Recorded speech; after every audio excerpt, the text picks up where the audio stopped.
It was 40 years ago today that the first cell phone call was made inside a lab by Martin Cooper. Cooper, an engineer working for Motorola. His baby weighed a whopping 2.5 pounds, was 25 centimeters long, and could only be used for 20 minutes before the battery died.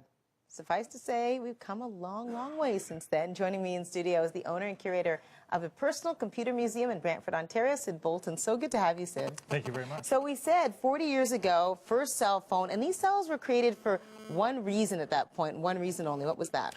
Well, I mean, initially, actually going way back, cell phones were used to communicate in cars, and it wasn't until the idea came that everyone would want a mobile phone at home that the idea of the cell phone came out, and that's how Motorola decided to go the direction that they did. Now, in 1973, as you mentioned, Martin Cooper made that phone call, but it wasn't until 10 years later that consumers got products like this. Yeah, see, this is the first phone I had when I started reporting. And yeah, I immediately recognized that. Yeah, and you guys were showing this earlier, and it's very heavy, and as you mentioned, it doesn't have a really great talk time. No. And things obviously have improved. There's been lots of different great steps that we've taken in cell phones over the years. So let's take a look, because you brought in some stuff here. Take us through this, Sid. So this one was, as I mentioned, one of the first commercial ones, and the early call was made with something a little bit bigger than this.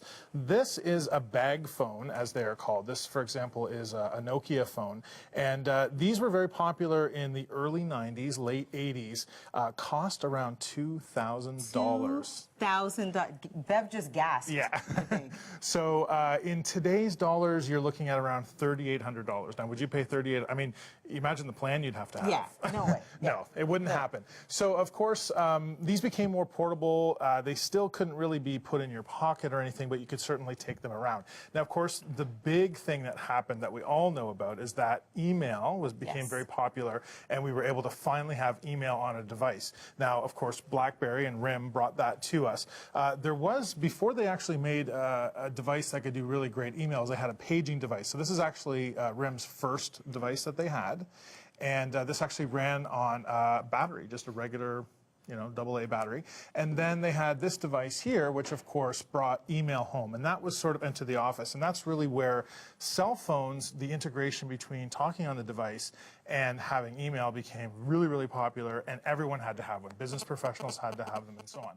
At the same time, there was another kind of device out there. This is a PDA. This is the Clie from Sony. Yes. And that was powered by Palm, if you remember the Palm pilots. Oh, yeah, absolutely. And, of course, the great thing about that is they had all your contacts, all your information in there. And someone said, wouldn't it be a great idea to put those two things together? Exactly. And so that's when we came out with the product, the Trio. And the Trio is actually a combination of a cellular device and a PDA. And so that, again, sort of brought the idea of integration. Because if you think about what your cell phone can do today, so much more different than 40 years ago. 40 years ago, you could barely make that call. That call went from Motorola to AT&T, Bell Labs, and that was it. You couldn't do anything else. Today, we do everything on our phones. We communicate by typing, we have pictures, we have internet and all that kind of stuff. So that didn't come out until the smartphone came out. Tell us a little bit, Sid, about phone and status, because really the phone, it was a status symbol thing, right? It was, absolutely. I mean, when a phone like this came out at $2,000, you had to have a real reason to have one. And so you would actually see, I remember actually seeing like one person at a coffee shop with this, and everyone would be staring at them going, wow, look, they've got this phone. Yeah. And then, of course, in television and movies, we started seeing cell phones appearing. Wall Street. Exactly. Yeah, and Michael Douglas. as a very cool way for people to communicate. And so that's when the popularity started to take off. But it wasn't until the price, of course, came down and the size. If you look at some of these early models as well, you'll see things like the thickness. For example, with this particular product, look at how thick it is compared to something that you would have today. Thinner now. Yeah, exactly. I mean, that's the big selling point today, whether it's an iPhone or an Android phone or a BlackBerry, is how thin the phone is. And that was one of the things that used to happen. You'll also notice something else that's gone missing over the years. You can see it very predominantly here. Less so here is the antenna. Yeah.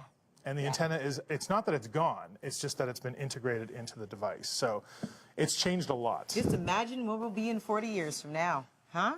I think we're not even going to have phones. They're going to be built right into your jacket or that scares maybe me. into your body. That'll be My even goodness. scarier. So good to have you here. Thank you No so problem. much. Thank you so much.